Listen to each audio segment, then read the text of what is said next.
Hi, welcome to the Chazz Palminteri Show.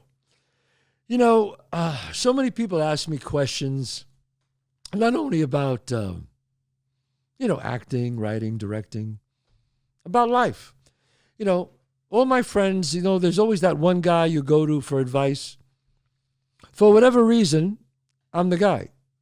Now, I've been in therapy for 30 years, and I could tell you who he is. I mean, I don't mind. His name is Dr. Phil Stutz. He's in L.A. He wrote some great books called The Tools, The Five Tools. If it wasn't for him, please believe me, I probably wouldn't be here. No, I definitely wouldn't be here. Anyway, in fact, I saw him because, here I go again on my stories. I saw him because I was just happening with Bronx Tale at the time, and I knew I was going to be famous soon. So I said, you know what? There's a lot of questions I have. I think I should talk to somebody. Now, what kind of logic is that? You know what? That's neighborhood logic.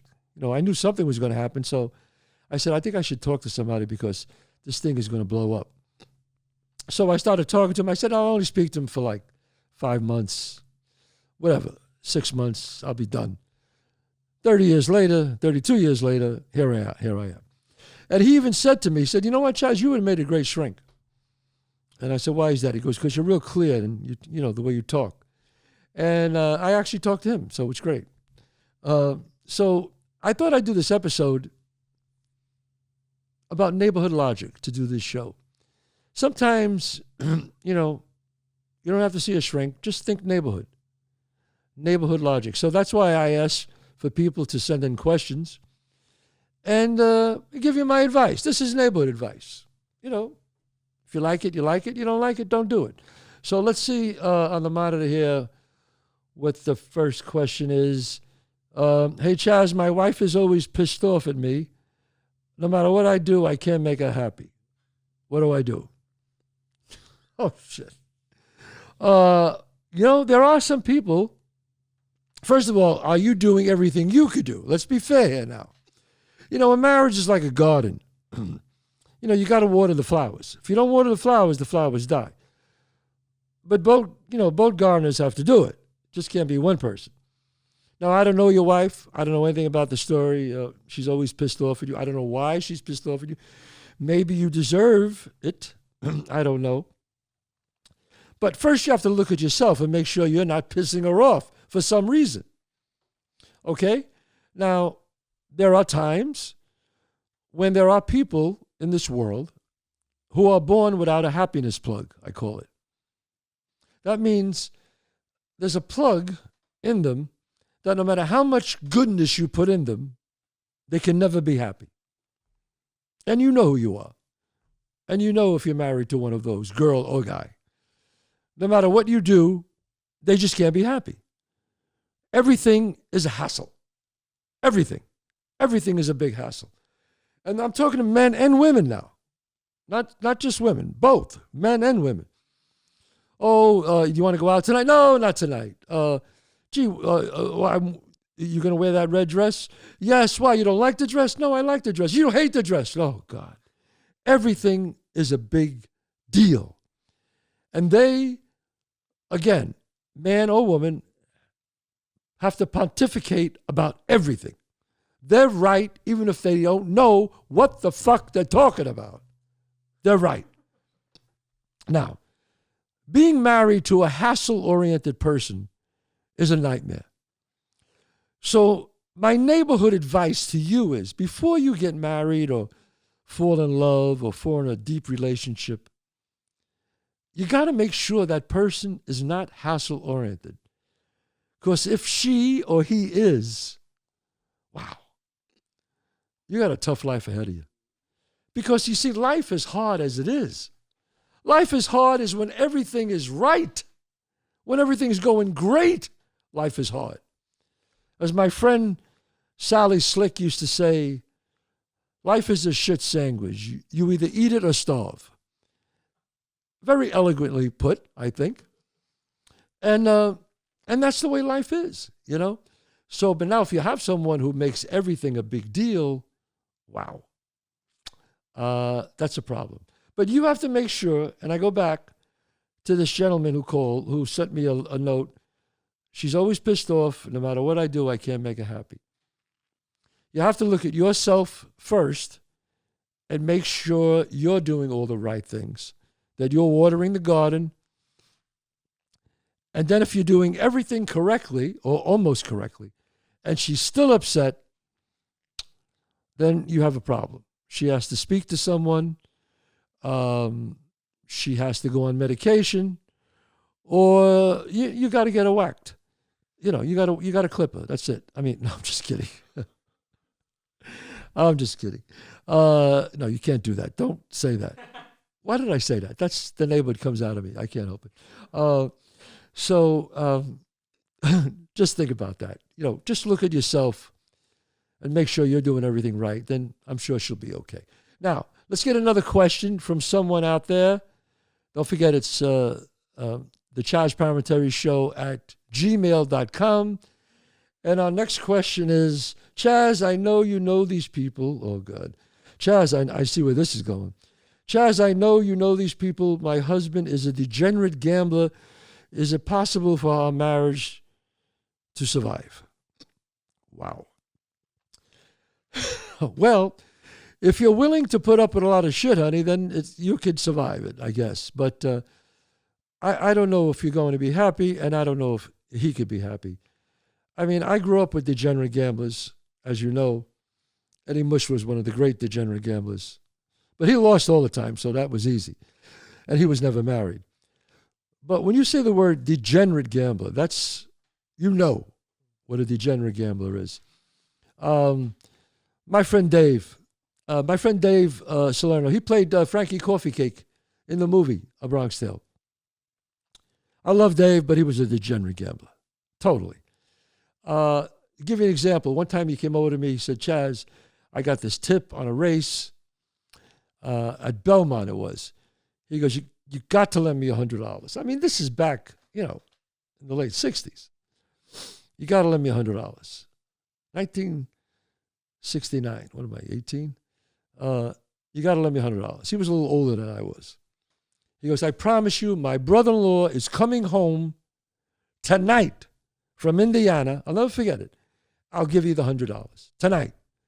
I said, this means a lot to me. This is money I saved. Dave, you can't.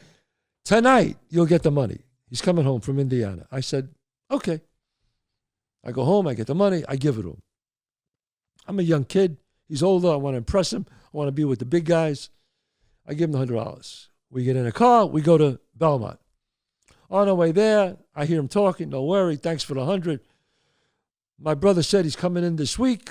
He's going to be here. Now I'm saying to myself, this week? He just said, but he said tonight. Now it's this week. I said, all right, don't say nothing. Now we get out of the car. We're walking towards the thing. We're walking towards the window to bet. He goes, it's going to be great. Don't worry. We're going to win. We're going to win. I'm telling you, this tip is not going to lose. Don't worry. My brother-in-law is going to come in. I don't know when, this month, but he's coming in. Now he's saying this month. And I said, well, wait a minute. We went from tonight to this week. Now it's this month. He bets the horse. The horse is going around. I'm screaming and yelling for the horse. The horse was named, because I put it in the movie, Bronx Tale, Kryptonite. I'll never forget it. Kryptonite. And we're screaming, Kryptonite, Kryptonite, come on, Kryptonite. Dead last, the horse comes in. You hear me out there? Dead last. So I turned to him, I said, Dave, what about that money? He goes, hey, don't break my balls for this 100. I don't know when my brother's coming in. That's a degenerate gambler. They swear on their lives that this is the truth, and they're lying. So, honey, I feel for you. How could you ever believe this man? How could you ever believe him? Degenerate gamblers lie.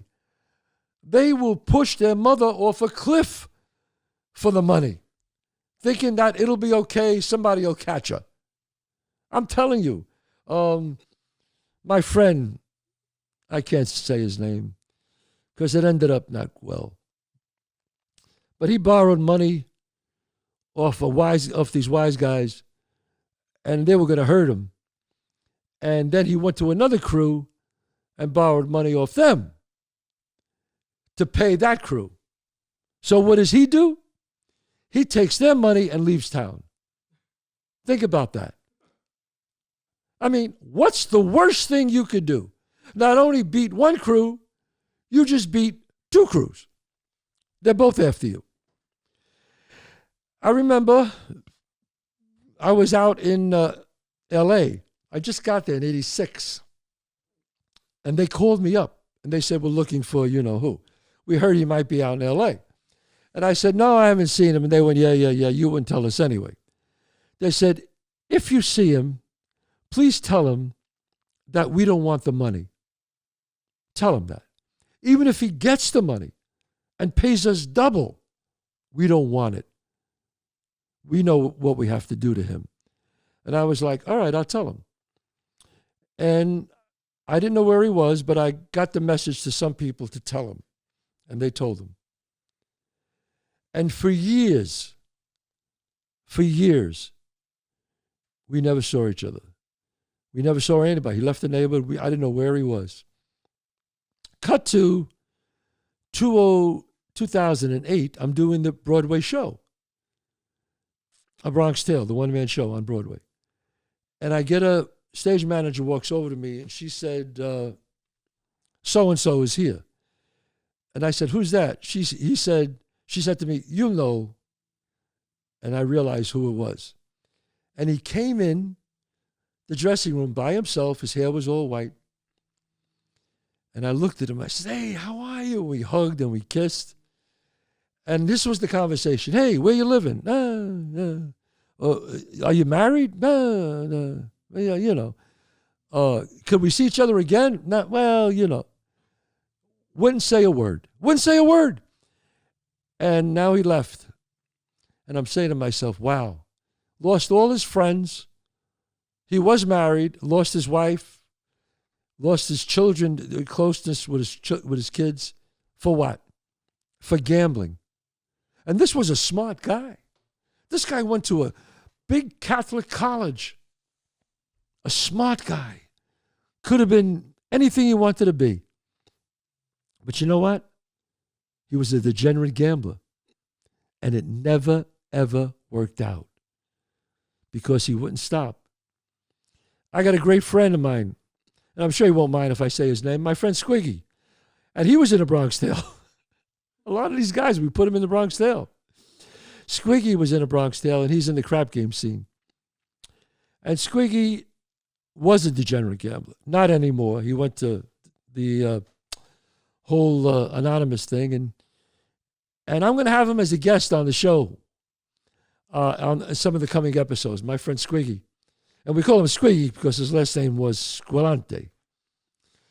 Ralphie Squillante, one of the classic characters of all time. Bob met him once, said, got to be in the movie, got to put him in the movie. And we put him in the crap game scene. We did the crap game scene. You want to talk about degenerate gamblers? De Niro had to use real money. Nobody uses real money in movies. Nobody. But Bob said, I want real money. I want the smell of it. I want the taste of it. I want them to feel it. I want the sound of real money. That's Bob. So what we did was the prop person got about $10,000, I think, in 20s and singles and fives. And we distributed out to all the wise guys, who happened to be a lot of real guys because Bob didn't want to use actors in the movie, right? Here I go off again. So we give everybody the money. It takes us 3 days to shoot the scene. 3 days, that one scene. And at the end of the first day, the prop guy walks over to Bob and says, excuse me, Bob, but I'm sorry, but we're $1,200 short. And he goes, what? He goes, well, nobody gave us back all the money. They stole the money. The guys in the scene kept the money. $1,200. So the next day they come in and we say, guys, you can't keep the money. The money's part of the scene. Oh, it was a mistake. I didn't realize it. Come on. They can't help themselves. Degenerate gamblers cannot help themselves. They will say anything to get the money. And I say this to that young lady out there. So all I say to you is, if you're married to a degenerate gambler, I guess he has to seek help. He has to go somewhere. He has to get professional help, because unless he does that, I don't see your marriage working out. Let's see what the next question is. The next question is, what is it? My name is, we don't have to say his name. I'm in love with a wise guy's wife. Soon to be wife. What should I do? What should you do? If I were you, I would say, if somebody finds out about this, you should put a bullet in your fucking head. That's what you should do. Save yourself the trouble. Why are you even doing this? For what reason are you doing this? There's other women in the world. You want to be in love? This guy's going to marry this young girl and you're in love with her? And I know what you're saying. He don't deserve her. I'm a legitimate guy. I know just the whole deal, what you're saying in your head. I could be with her. No, you can't. No, you can't. How about her? Is she in love with you? Is she in love with this guy? I mean, are you out of your mind? Are you crazy? I mean, one thing we learned growing up in the neighborhood was neighborhood logic. That's what this show is about. Neighborhood logic. Why are you doing this? Why? Forbidden fruit tastes the sweetest? Sure it does. But it'll also get you killed. So what are you doing? I remember I was at a nightclub once, and there was a guy there. And now he wasn't a maid guy, but he was a soldier with the boys. Wasn't a maid. And his girlfriend, I saw her outside the club while we were leaving. And I was in the band singing, so I left at the very end. And she was standing there waiting for a taxi. Back then, there was no Uber. So she knew me, and I knew her. She said, Chazz, I'm sorry, my girlfriend's supposed to come, but she met some guy. Would you give me a lift home? Now, I knew she lived in the neighborhood where I lived. So I said, oh, sure. She got in the car, and I drove her back. And halfway home, I was playing at a club called the Joker's Wild up in Pelham Parkway. So it wasn't a long ride, maybe 10 minutes. Halfway home, I realized what I just did. She's in the car with me. It's 4 o'clock in the morning. I'm dropping her off. This does not look good. This does not look good. So now I'm like, oh boy. And I said, okay, I could tell you. Her name was Marie. And I said, Marie, okay, well, let me drop you right off. We pull up in front of a house, and she looks at me. She goes, I really appreciate taking me home. And I'm saying, great, it's great. It was my pleasure. Okay. She's staying in the car. She's like flirting with me. And I'm saying, yes, I got to go. I got to go. And she was gorgeous. But you know what? I knew I had to get her out of the car. I had to. What is that? Neighborhood logic. 4 o'clock in the morning, somebody walks by and sees me with her. What am I going to say? Oh, I just happened to drive her home? What is this guy going to say to me? Are you kidding me? You drive my girl home by yourself at 4 in the morning? Oh, really? No matter what I say or do, what does your neighborhood logic tell you? Don't do it. Don't do it.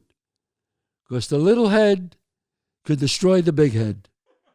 And I'm telling you right now, I said that in Bronx Tale. Sometimes the little head tells the big head what to do, and the big head should think twice.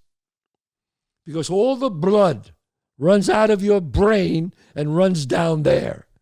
And you forget everything. But you know what? You won't forget it. Isn't it strange how you just don't forget that when you want to sleep with somebody? But as soon as you finish, oh my God, what did I do? Oh, Jesus Christ, somebody help me. I mean, once you do your business, it's over. That's it. Reality hits you in the face. And more than reality is going to hit you in the face. A slap is going to hit you in the face by you know who. So I tell you guys out there, and the girls, use your neighborhood logic. Use your street sense. And if you don't grow up in a neighborhood like I did, watch the show. And then you'll learn. You'll learn what I mean when I say neighborhood logic. The best lesson I learned from the neighborhood is not to believe anyone. Always don't trust everyone because there's always an agenda. Everyone in my neighborhood always had an agenda. And I think that's what helped me too when I made the deal with Bronx Tale.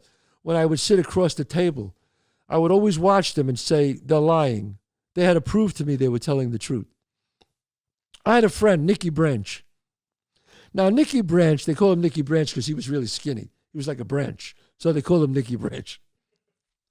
Nicky Branch was a great guy, but another gambler. So one day he wanted to go to the track, and he came over to us, and he said to me, he goes, Chazz, can I borrow your car? And I said, no, I'm not lending you my car. So my friend, Fat Ricky, was there. He was next to me, my friend Fat Ricky. And Ricky goes, and he was a degenerate gambler. So he said, Ricky, come on, I got to go to the track. I got to make this bet. I got to meet these people. You understand. So what does Ricky do? He gives him his car. Wasn't a new car. We didn't have money back then, but it was a nice car. And I think it was like a 65 Oldsmobile or something. So Nicky Branch, he says, I swear to God, I'll be back in a couple hours. I just got to go to track, meet the guys. Ricky lends him the car. We wait. Afternoon comes, nothing. Nighttime comes, nothing.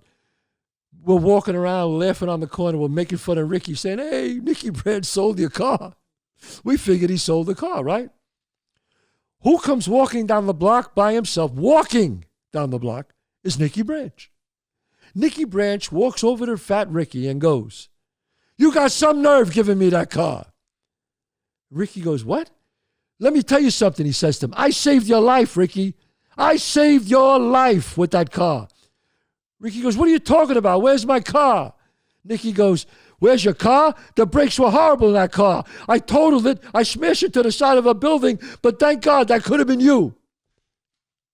And we're like looking at him going, is he just saying this? He totaled the car. He was drunk, coming back, and totaled my friend Ricky's car, and then convinced him that you're lucky that you weren't in it. I saved your life. That's a degenerate gambler. These are the guys that I met. Who sold the store? What's that? The store. Oh, my God. Who stole another degenerate gambler? We're on the degenerate gambler things. And again, I hope this young lady is listening. There was a luncheonette in my neighborhood. My friend used to go there all the time. Every day. He would eat there, have lunch there, dinner there. Single guy. So finally the owner kind of trusted him because he was there every day. He said to me, he says, listen. He said, listen to me. Could you, watch the store and watch the help, take over the store while I'm gone? For 5 weeks, I'm going to Italy. My friend says, yes. I'll take care of the store. This guy's a degenerate gambler. He's giving him the store for 5 weeks, folks. Listen to this, okay? He gives it to him for 5 weeks. This guy goes away on vacation with his wife and family.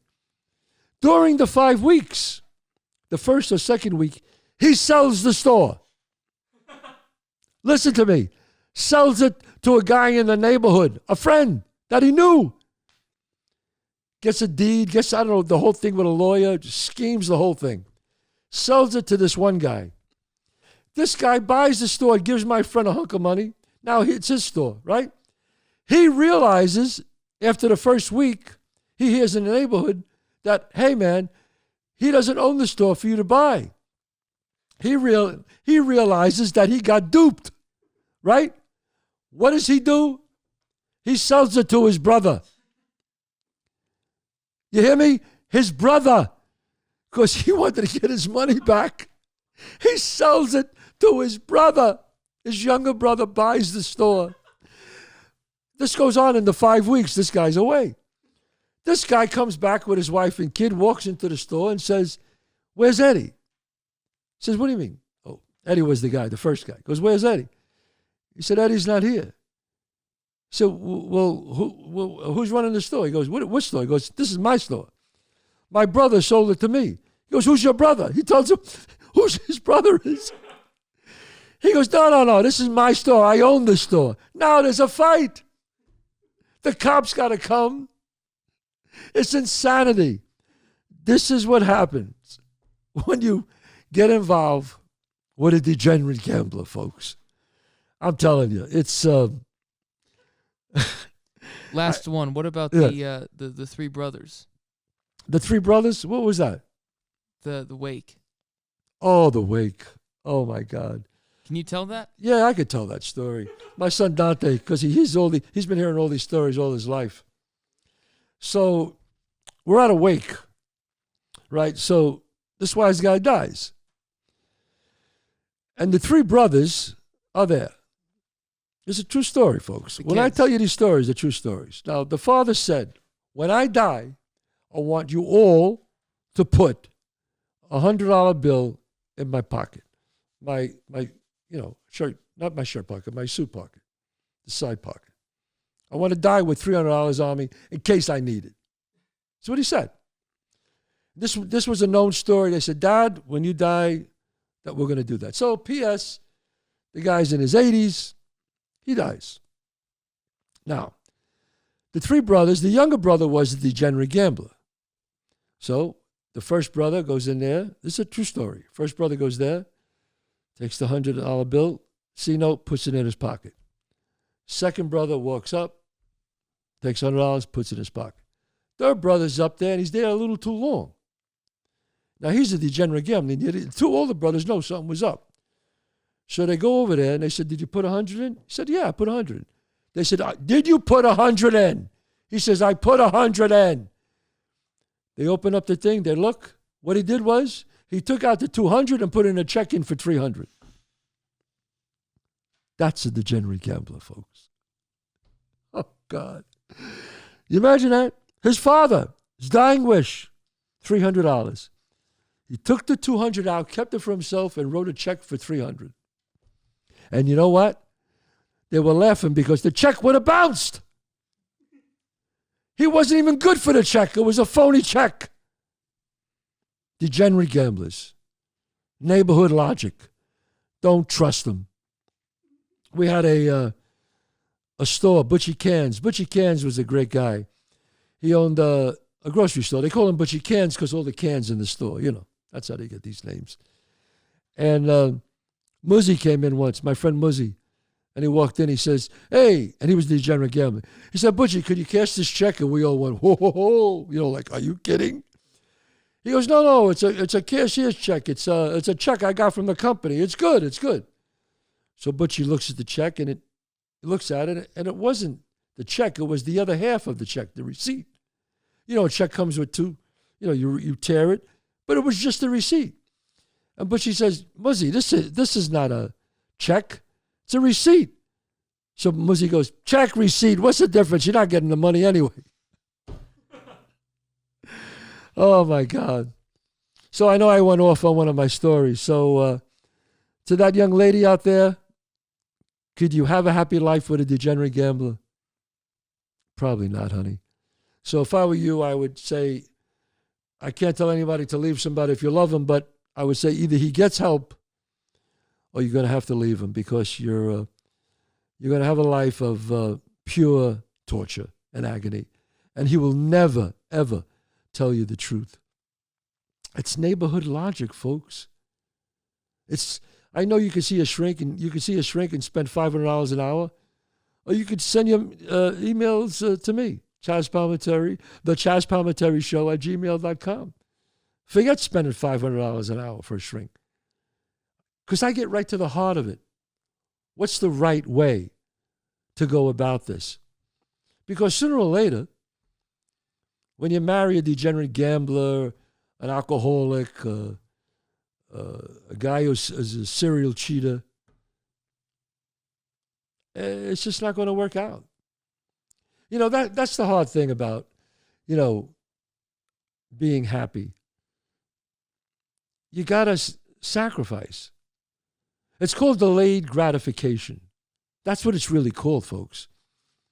It's like there are guys and women who like to cheat, and you see somebody that you meet and that you really like to be with, but you have to just say no. Because if you don't, you get in trouble. You do. And if you think you're not, you will. Because people are a lot smarter than you and me, and smarter than a lot of very, very intelligent people get caught. And what's worse is that you know if you're doing the wrong thing. You know. And it kind of chips away at your soul. And you kind of hate yourself for it in the end. So I say do the right thing. If you have someone and you're in love, try to do the right thing, because in the end, you'll lose. You'll really lose. And we all been there, and we all screwed up, all of us. But the idea is to learn from your mistakes. What's that old saying that everybody says, those who forget history are doomed to repeat it. It's a classic line. So if you don't really change your ways, you got to expect the same results. Has Neighborhood Logic ever saved you out in Hollywood? Neighborhood Logic saved me every time. I remember when I was meeting with all these big producers, and they said, well, we'll put in the contract, best efforts to get you the role. And I said, best efforts? What does that mean? I said, that's just another way of saying, we're going to fuck you, but we don't want to tell you now.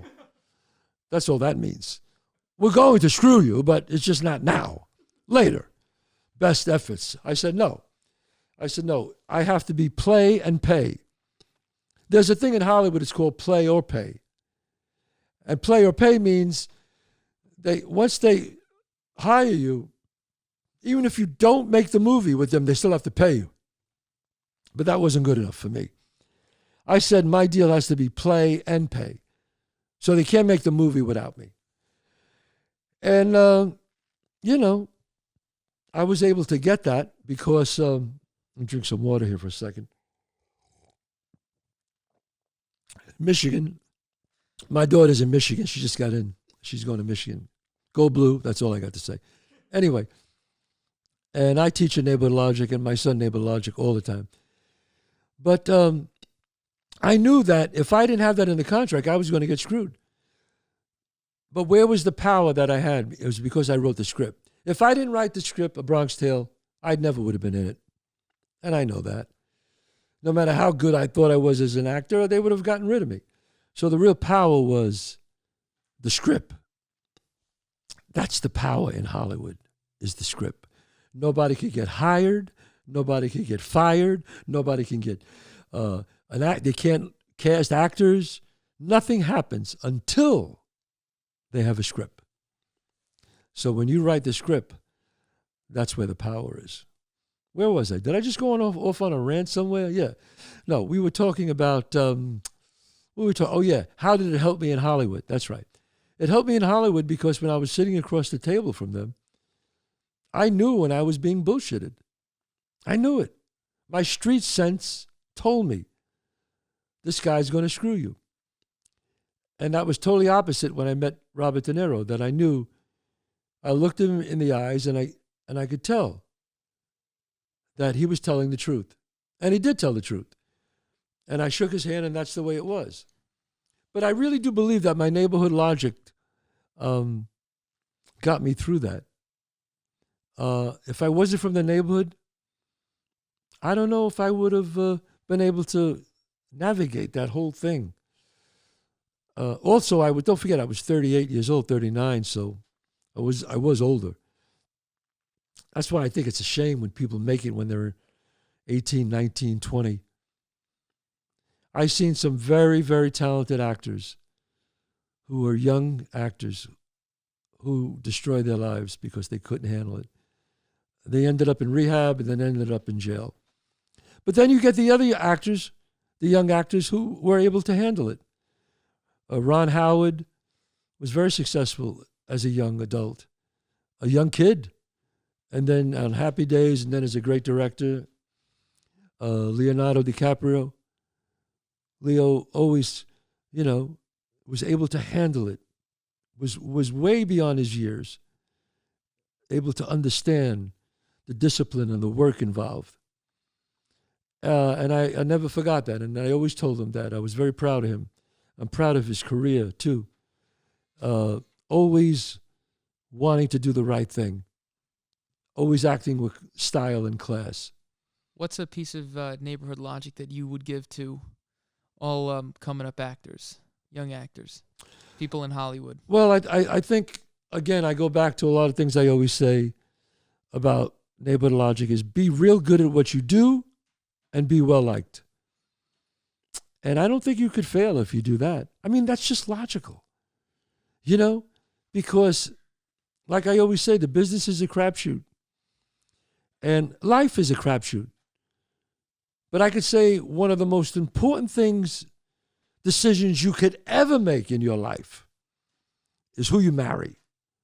So I go back to those people who sent me those emails and say the idea is to make the right decision before you get married, not after you get married. Some people always say, but I love him or I love her. And that's admirable that you love her. But do you like her? Do you like her? See, that's the difference. You can love somebody that you don't like. And that's a problem.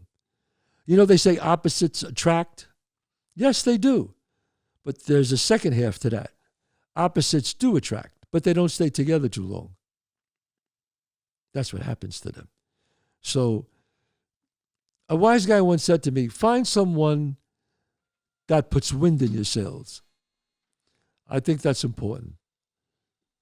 And I say that again. Find someone who puts wind in your sails. Life is hard enough. You want somebody who is like putting some wind in your sails. Life is like carrying luggage. The old saying, I don't want to go out with her or him. They have too much baggage. Well, yeah. Well, you know what? Find somebody that doesn't have too much baggage. Or at least has the baggage, but is a happy person. Otherwise, wow, it's not going to be good. Okay? So, again, use your neighborhood logic. If you didn't grow up in a neighborhood like I did, watch the show and learn it.